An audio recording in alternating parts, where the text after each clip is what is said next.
Hey everyone, it's Eric with FirearmTutorials.com, and today I'm going to give you a look at the Lee and Dillon Precision dies for 223.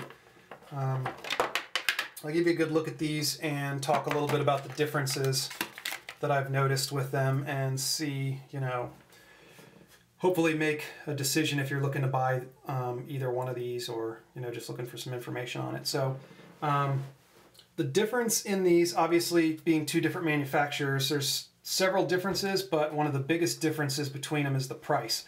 So these Dillon Precision dies are Carbide, so they are probably about $100 more than these Lee dies. Is it worth it? Some say yes, some say no, some say maybe. I'll kind of leave it up to you to decide, but I'll give you some of my input on them. But there's some things that I like definitely a lot more about the Dillon dies, just the sheer design of them, than I do with the Lee dies. So if you take a look at this one, this is the resizing and decapping or depriming, whatever you want to call it, die. So for those that don't know, the shell goes up inside here. I can't get it all the way up by hand, but this little pin would pop the primer out the back, and then you'd be ready to load a live primer after that. Now you'll notice how high I have the nut here.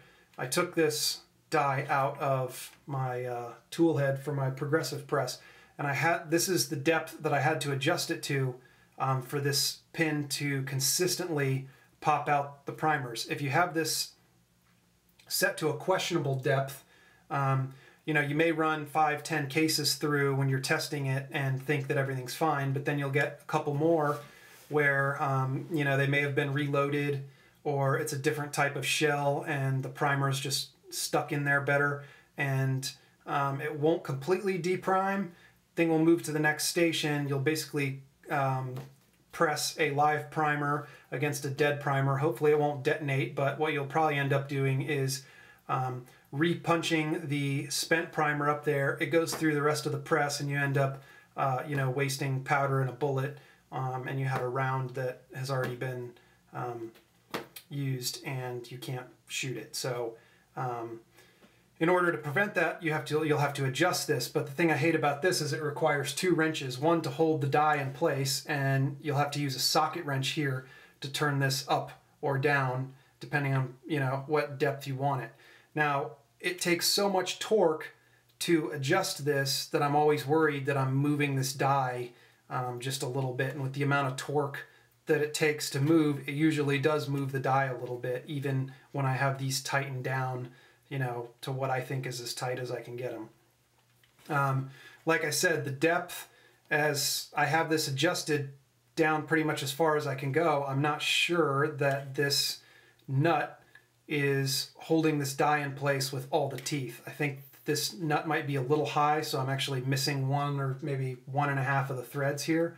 So what Lee has done is made a longer die, so you don't have to worry about running out of threads, and the priming system, or decapping system is much better in my opinion, because you have this whole long thing, you adjust it with this nut, and you also get in the set a extra pin in case you somehow manage to break this, which I don't see how you could do unless something goes terribly wrong or you just really aren't paying attention to what you're doing. In addition to being Carbide, the shells slide through these noticeably better, even lubed. Even though they're lubed and go through both dies, the Carbide ones are still just a little bit better with the lubed cases. Now you still can't run them through completely dry. I tried that. I got about 2 or 3 in. And then the 4th one was a little bit of a pain to get out of there. So, word to the wise, don't try that. Other than that, the crimping die, you'll see, is a little bit different on these. Which one's the... Okay, so it's this. So a little bit different design. You don't have to worry about the depth so much with this one because the threads go actually higher than they do with the Dillon one. But in any sense, I mean, I wouldn't say one of these crimp dies is better than the other. look a little different from the top, but they both perform the same function. As far as the bullet seating die, you've kind of got the same issue here. Now this is a little bit easier to use, especially compared to that nasty depriming one. You've got this little system that you use to go up and down. The only thing I would say that's negative about this is you can't really tell how large or thin the threads are until you get it all the way out here. So if you look at it, you've got some pretty large threads on here. I'll give you a close-up of that. So I'll take this one out too.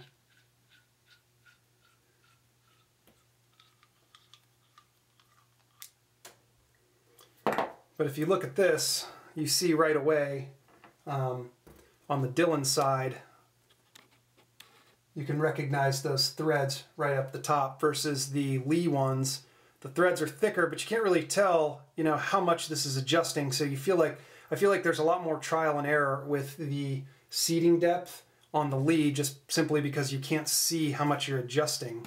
To whereas with the Dillon die, it's a little bit easier because you can see the threads and you kind of get a better idea of how much of an adjustment you're getting. Versus this guy, you know, you have no real clue. So, I mean, that's pretty much it, guys. I haven't used the Dillon ones very much because I just recently got them. That's why they look so clean. Even these Lee dies I haven't used too terribly much, but I've used them both in the progressive press. And overall, I think long term, if you're going to load a lot of 223, these Dillon ones are the way to go. You know, they work a little bit smoother, especially in the progressive press, and just because of their overall construction, they're going to last longer than these Lee dies. Not to say that you're probably going to wear these dies out, because it would take many, many years and probably hundreds of thousands of rounds to do so, you know, but if you're talking $100 extra, kind of the buy once, cry once thing, I would go for the Dillon. So that's pretty much it, guys. You know, I'll make another video kind of showing these two in action, but I've got the press set up for a different caliber right now. So if you have any questions, let me know, and thanks for watching.